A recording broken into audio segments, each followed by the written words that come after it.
Kingdoms of Amalur Re-Reckoning. I got it as a birthday gift from a buddy of mine. I have never ever heard of it before, so I decided to give it a shot. And all in all, it's actually a pretty decent game. But is Kingdoms of Amalur Re-Reckoning really a game you should play? Well, let's start off with the gameplay. Is it good or not? Well, Kingdoms of Amalur is an action RPG, and if you have played World of Warcraft or Fable, you'll recognize some vibes here, especially with the talent tree system. And I actually kinda dig that. When you start the game, character creation feels pretty straightforward. You can change your hairstyle, skin tone, facial hair, nothing too crazy, just basic customizations. But what really makes this game stand out is the combat. Now, you've got your standard melee, magic and ranged options. You can even stealth kill enemies with a dagger, which honestly feels pretty satisfying when you do pull it off and you are able to sneak up on an enemy. But as you level up, you unlock different moves and combos. I myself went with a two-handed greatsword, and I could do stuff like launch an enemy into the air and then slam them back down onto the ground. There is definitely variety there with the skill trees and the combo system. But for me personally, the combat felt a bit generic at times. Like, it's smooth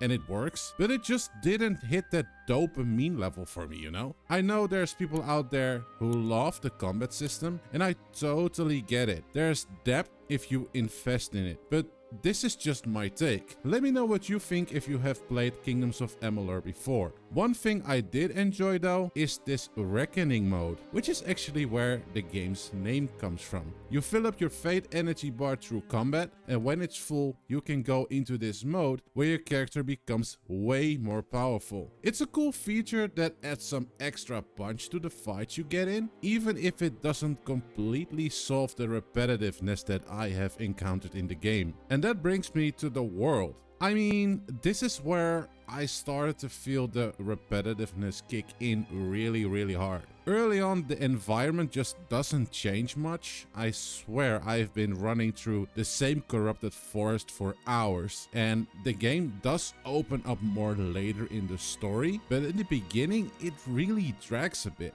That said, there's still some fun to be had with exploration. You can smash pretty much everything from barrels, crates, whatever you see, and loot gold from them, and then you take that gold to the shops and buy better gear. If you're someone who enjoys that smash and grab gameplay loop, you'll probably get a kick out of this game. But what else can you do besides the main quest? There's the usual RPG stuff, the lockpicking minigame, stealing from NPCs and getting chased by guards if that's your thing. There's even treasure hunting. You can go out in the world, find treasure chests and hope you get some legendary gear in there. There's also side quests you can do, but I'll be honest, they didn't really grab me. The characters sometimes also felt a bit flat, so I wasn't super invested in their stories. But hey, if you're someone who loves clearing out every freaking side quest in an RPG, there's definitely content here to keep you busy. Now, progression wise, this is actually one of the parts I enjoyed the most of the game. You've got skills like blacksmithing if you want to craft your own gear, alchemy for making potions, detect hidden if you want to know where treasures are on your minimap, which is super handy, and mercantile for better shop prices. You can really tailor your character to how you want to play the game. The talent screen splits into three main branches: might for melee builds, finesse for archery and rogue stuff, and sorcery for magic.